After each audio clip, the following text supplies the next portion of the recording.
क्या growth mindset वाकई में वर्थ इट है या नहीं, जानेंगे इस वीडियो में। ऑथर कैरल डवेक बताती हैं अपनी रिसर्च के बारे में जो कि उन्होंने छोटे बच्चों पे की थी। उन्होंने स्कूल के बच्चों को हार्ड पजल्स सॉल्व करने के लिए दी थी और बच्चों का जो रिएक्शन उन्हें मिला वो उन्हें एक्सपेक्टेड नहीं था। कुछ बच्चे पजल्स को देखकर काफ़ी ज़्यादा एक्साइटेड हो गए और कहते हैं मुझे चैलेंजेस पसंद हैं, मैं ये करना चाहता हूँ। कुछ ऐसा उनका रिएक्शन था। अब ऑथर कॉलेज के स्टूडेंट्स पर भी रिसर्च करती हैं। उन्हें ये पता चलता है कि जब स्टूडेंट्स बड़े हो जाते हैं तब उनका दो तरीके का माइंडसेट हो जाता है। पहले माइंडसेट में उन्हें ये लगता है कि वो बहुत ज़्यादा टैलेंटेड हैं और उन्हें किसी भी इम्प्रूवमेंट की ज़रूरत नहीं है, वो अपने टैलेंट के साथ पैदा हुए हैं, उन्हें कुछ भी नहीं करना पड़ा है इसके लिए। वहीं दूसरे माइंडसेट के स्टूडेंट्स कुछ ऐसा सोचते हैं कि उनकी गलतियों से वो सीख सकते हैं, वो हर चीज़ को सीख सकते हैं, इम्प्रूव कर सकते हैं और नए नए टैलेंट को डेवलप कर सकते हैं।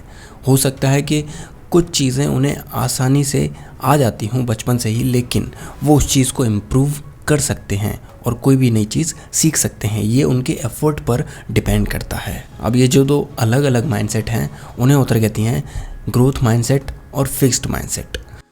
फिक्स्ड माइंडसेट में लोग ये बिलीव करते हैं कि उनकी एबिलिटीज़ उनके जन्म से ही उनके पास हैं, उनकी क्वालिटीज़ उनके पास पहले से ही हैं, उन्हें कुछ भी इम्प्रूव करने की ज़रूरत नहीं है। और वहीं पर ग्रोथ माइंडसेट वाले लोग ये सोचते हैं कि उनकी एबिलिटीज़ उनकी क्वालिटीज़ बदली जा सकती हैं with the help of efforts के सहारे वो अपनी क्वालिटीज़ को बदल सकते हैं। ग्रोथ माइंडसेट और फिक्स्ड माइंडसेट को समझने के लिए हम एक छोटा सा एग्जांपल लेते हैं।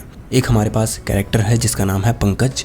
उसको क्लास में C+ मिलता है और उसके दोस्त के साथ उसका झगड़ा हो जाता है और उसकी गाड़ी का टायर पंचर हो जाता है। अब यही सारी चीज़ें नीरज के साथ भी होती हैं, पर दोनों का रिएक्शन बहुत ज़्यादा अलग होता है। पंकज को स्कोर पता चलने के बाद वो ये सोचता है कि मैं एक फेलियर हूँ, मुझसे कुछ नहीं हो सकता, मैं कुछ भी नहीं कर सकता।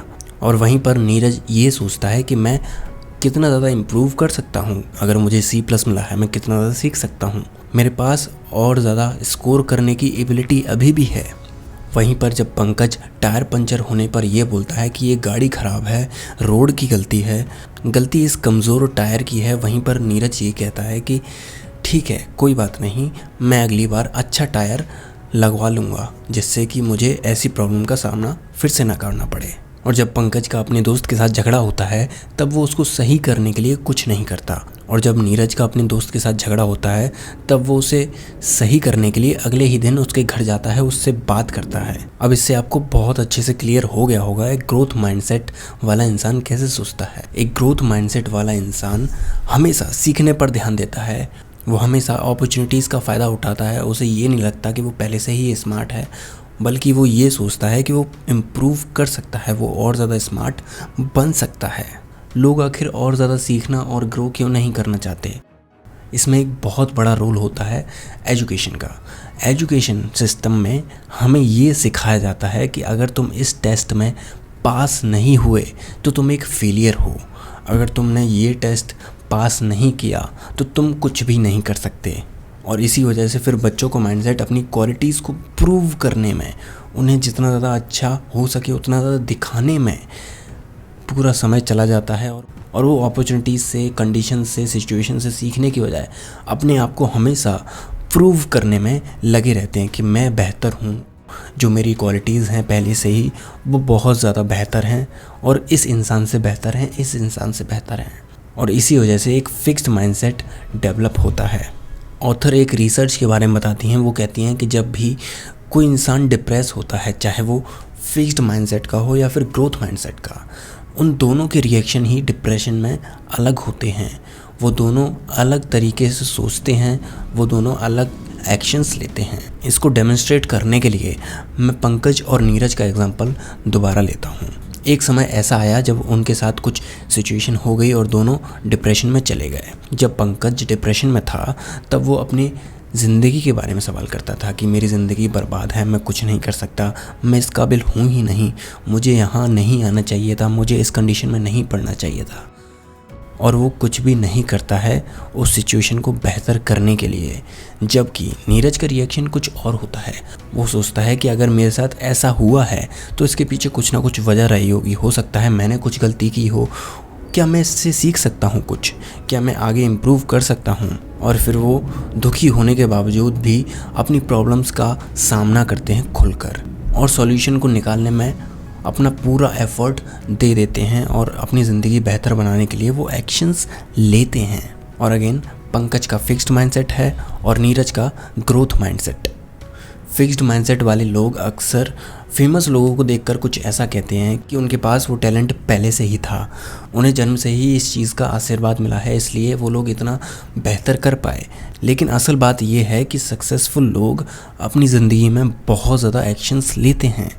वो एक जगह पर बैठे नहीं रहते और उनके पास कुछ भी अपने आप चलकर नहीं आता। एग्जाम्पल के लिए माइकल जॉर्डन को ही ले लीजिए। माइकल जॉर्डन 1994 तक बेसबॉल खेला करते थे, लेकिन हम उन्हें जानते हैं बास्केटबॉल की वजह से। उनको पहले बेसबॉल पसंद था, वो बेसबॉल में बहुत अच्छे थे।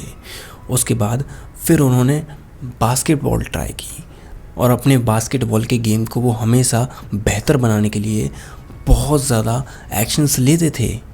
वो दिन रात मेहनत करते थे और लोगों का फीडबैक लेते थे जिससे कि वो और ज़्यादा सीख सकें, और इसी वजह से वो इतने ज़्यादा अच्छे प्लेयर बन पाए, ना कि इस वजह से कि उनमें पहले से ही बास्केटबॉल खेलने का टैलेंट था। माइकल जॉर्डन एफर्ट्स को लेकर कुछ ऐसा कहते हैं, मैंने अपनी ज़िंदगी में 9000 शॉट से भी ज़्यादा मिस किए हैं, 300 से ज़्यादा गेम खेले हैं, 26 बार मैंने गेम विनिंग शॉट मिस कर दिया। और वो कहते हैं मैं ज़िंदगी में बार बार फेल हुआ हूँ और इसी वजह से मैं आज सक्सेसफुल हूँ। इससे आपको ये पता चलता है कि एफर्ट्स कितने ज़्यादा इम्पॉर्टेंट होते हैं अपने टैलेंट को और ज़्यादा इम्प्रूव करने के लिए, अपनी क्वालिटीज़ को इम्प्रूव करने के लिए। अगर आप एक ग्रोथ माइंडसेट रखते हो तो हो सकता है इससे आपकी सारी प्रॉब्लम्स सॉल्व ना हो, लेकिन इससे आपकी ज़िंदगी और भी ज़्यादा खूबसूरत हो जाएगी, जिसमें आप करेजियस बनोगे और ज़्यादा टैलेंटेड बनोगे और अपनी ज़िंदगी अच्छे से जी पाओगे। तो एट दी एंड मैं आपसे यही कहना चाहूँगा कि ग्रोथ माइंडसेट रखें, अपनी सिचुएशंस को एक अपॉर्चुनिटी की तरह देखें और ये सोचें कि मैं इससे क्या सीख सकता हूँ, मैं कैसे अपने आप को इम्प्रूव कर सकता हूँ, मैं कैसे अपनी स्किल्स बढ़ा सकता हूँ, कैसे मैं और ज़्यादा अच्छा इंसान बन सकता हूँ। और मेरा भरोसा कीजिए कि अगर आपका ग्रोथ माइंडसेट बन जाता है एक बार, तो ज़िंदगी में आगे बढ़ने में आपके लिए रास्ता आसान हो जाता है। तो ये थी समरी माइंडसेट की, जिसे लिखा है कैरल डवेक ने। अगर आपको ये वीडियो पसंद आया तो प्लीज़ इस वीडियो को लाइक करें और चैनल को सब्सक्राइब ज़रूर कर दें। तो इस वीडियो के लिए बस इतना ही, अगले हफ्ते फिर मिलेंगे, तब तक के लिए अपना ख्याल रखें और सीखते रहें।